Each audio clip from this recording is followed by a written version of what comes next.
What's going on, guys? This is my post-ride review of the Honda CBR 600. Got to send a huge shout out to Hunter, Tommy, and the rest of the gang over at Stub Cycles for allowing me to bring this bike to you. In the description below, you'll find a link to the ride-along video. That way you can see this machine in action and you can catch my reaction to it in real time. So let's dive into it. Look, if you are of a certain age and are into motorcycles, then the chances of you having a history with a CBR 600 are extremely good. Back in the day, guys were using CBR 600s to learn how to go fast, to learn how to stunt. Street guys were riding this thing all over the place in packs. Back then, the middleweight sport bike was the top seller for pretty much any manufacturer that made one. And this was at a time where, well, manufacturers every 3 to 4 years were coming out with a new variant of those motorcycles. As technology evolved, so did those middleweight sport bikes. They carried the best that the technology had to offer, either to make more power or to handle better. Whatever the case would have been, that technology would have been deployed on that bike, and without it, it wasn't going to sell. Well, fast forward to today. As decades have gone by, the middleweight sport bike had given way to sport naked bikes and street fighters. Well, so went away the technological advancement of those bikes. The CBR 600, for example, well, that bike hasn't been advanced for, well, the better part of 12 years. I mean, back in 2013, when the latest iteration of that motorcycle hit the streets, well, that was the last time Honda gave it any mind, at least in the North American market. Suzuki isn't any different with the GSXR line of middleweights, the 600 and the 750. About the only manufacturer that's kept up with, or at least has tried to keep up with technological advancements and keeping the middleweight sport bike alive is Kawasaki with the 636. And all of that is to say that the CBR 600, fantastic motorcycle to ride, very much a throwback machine. But I think it's about time for that bike to get an update.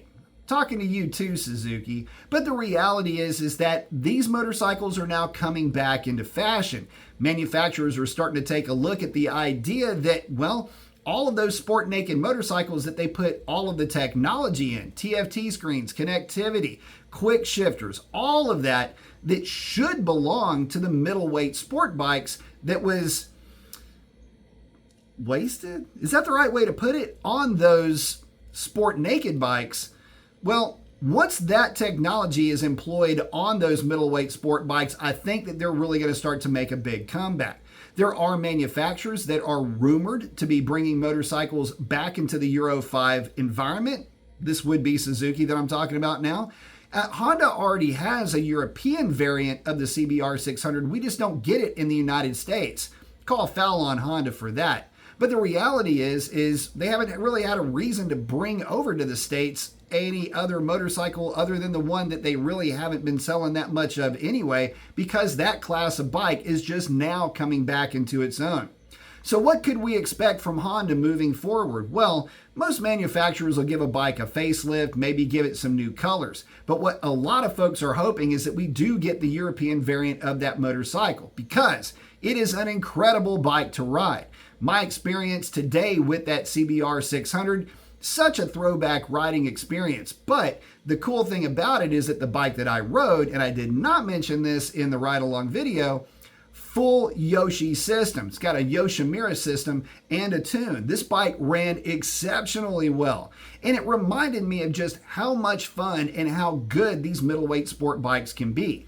It doesn't matter how much torque an R9 makes, or the sound of some parallel twin. It doesn't really matter. What defines the class is the wail of a small displacement four-cylinder cranking out 13, 14, or 15 plus thousand RPM. You just can't compete with that. Throw some aggressive gearing at that machine and it becomes outright rowdy. And I think that's really what guys are looking for now. They want a motorcycle that really does scream in its own way. And they want a bike that befits the class that it came from. Motorcycles like the R9 are great, but they try to cover up a lot of the sins of having no horsepower with having torque, right? And I put that in rabbit ears because, well, it's just such a short-lived experience. They do offer up a rich riding experience, but nothing like the wail and the screaming 4 cylinders that you would find from CBR 600s, GSXR 600s, and the like.